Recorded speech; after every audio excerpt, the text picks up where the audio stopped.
Hey, Pastor Steve Waldron. I hope you're having an incredible day or night in Jesus. Thank you so much for being with us today. We're going to be looking at why the worst biblical manuscripts are preserved generally. Now, thanks for being here. You can check out our other videos on this and a host of other subjects here on the channel. Please subscribe, hit the bell notification, share, put it on social media. Let's get started. Hit the bell notification if I didn't say that. So why are the worst biblical manuscripts preserved? Why would this be? That seems counterintuitive. Well, here's the thing, and I'm not saying that this is an absolute rule of thumb. It may be a general rule of thumb. But when you have a manuscript, let's say Vaticanus, and I've done several videos on Vaticanus, the errors in Vaticanus, maybe even it's not as old as it purports to be, that has what people in manuscript sciences would say has neither son nor father. And what that means is there's no real manuscripts outside of P75 that's going to align itself with Codex Vaticanus. I'm just using that example. And so it has no provenance. You don't know where it came from.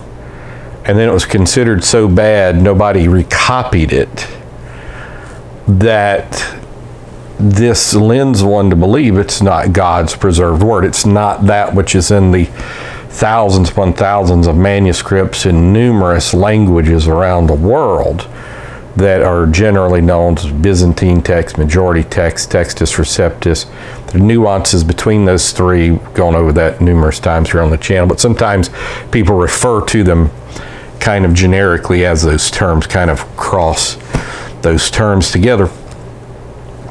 And Sinaiticus would be another example, even though I would think it was an 1840s forgery by Constantine Simonides. I think there's a ton of evidence for that. But even if not, I mean, so Sinaiticus and Vaticanus don't agree amongst themselves thousands of times, just in the Gospels alone. So you have these manuscripts that are in so bad, again, nobody knows where they came from, they have no provenance, and then nobody took the time to recopy them. So it wasn't being used actively in the church and by church people all around the world. When you have a Bible that you use a lot, you may not be able to see this, and I don't want Sister Waldron to have to zoom in, but like this is my New Testament, my Schuyler, just kind of a random page, my Schuyler Treveris, the wonderful paragraph. I mean, it's just got markings all over it, and it's eventually going to fall apart. And this is my stay here reading Bible.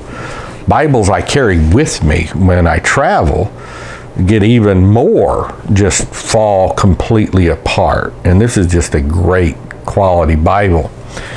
And so Bibles that tended not to be used, didn't have dynamism with them, tend to sit on the shelf. If I was to show you Bibles that I use just for reference, or to even show how these Bibles were maybe translated in certain places in error, so often they're going to be immaculate. They're going to be in perfect shape because they're never used. You know, maybe once every 2 years or something like that. Just sit on a shelf.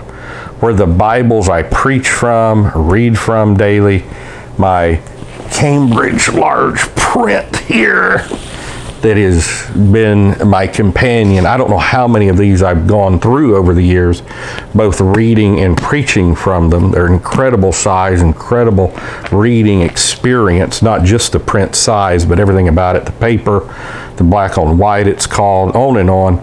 Just incredible reading experience. But they collapse, even if they're in a good leather, like this is from Cambridge University Press.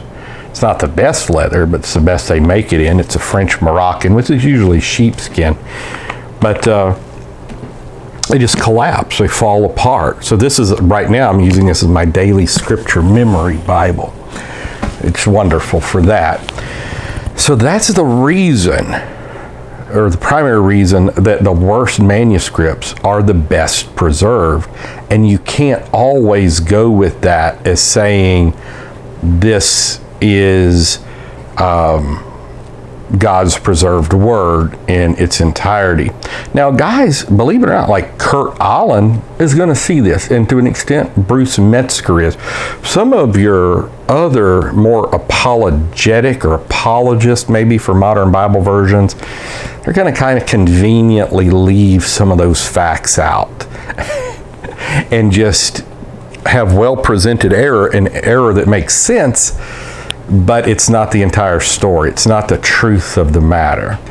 Now, a second reason is, and I hope you've watched the video to this point, is in dry, arid climates, things tend to be preserved better. And that just so happens that in the ancient world, even Athanasius, others would say that there was horrific heresies around Alexandria. I had a friend of mine, he wrote a book trying to say how Mark went to Alexandria and it was really a great place. It's like, it's just not the teaching of church history. That's not what's on the ground there. That Mark may have gone there, but he may not have. That's all sketchy as well. That it was still a hotbed of heresy, and so those manuscripts tended to be preserved better. This is where we find the Nag Hammadi library. This is where we find so many Gnostic writings, which I've done so much on our Biblical Archaeology Today with Steve Waldron. Some here as well, tried to show all the various Gnostic Christian writings that are out there, where they came from, on and so forth. And you have like the Elaine Pagel's, I think it is, the Gnostic Bible. Pretty amazing. A lot of false doctrines came from Egypt, but it was also a great place to preserve manuscripts. So those two things, that the worst manuscripts are the best preserved, whereas the best manuscripts may not be the oldest, but they're the most ubiquitous, because they were like, yeah, this is the Bible. We need to copy this really perfectly, every jot, every tittle, and get it everywhere in every language. That's why. And secondarily, it's because where error was predominant, it just happened to be a very dry, fertile ground to preserve some biblical manuscripts, or they were in papyri or vellum or whatever else. Boy, when they got to rag cotton in the 1500s, 1600s, that stuff, it'll last even in tough climates. They'll find a King James version up in a moist thing somewhere, and it's still cooking along good, not much mold or anything. But anyhow, so don't fall for the canard that the oldest is always best. There's a lot more that goes into it. Father, son, where did it come from? Why wasn't it recopied? On and on. And so many manuscripts will tell you, like in a colophon, maybe from the 11th century AD, but it'll say copied from a 2nd century manuscript or something in some cases. And so, again, I appreciate Kurt Allen for pointing those things out. So God bless. Just know God has preserved his word just like he said he was going to in the Bible. We'll see you. Bye-bye.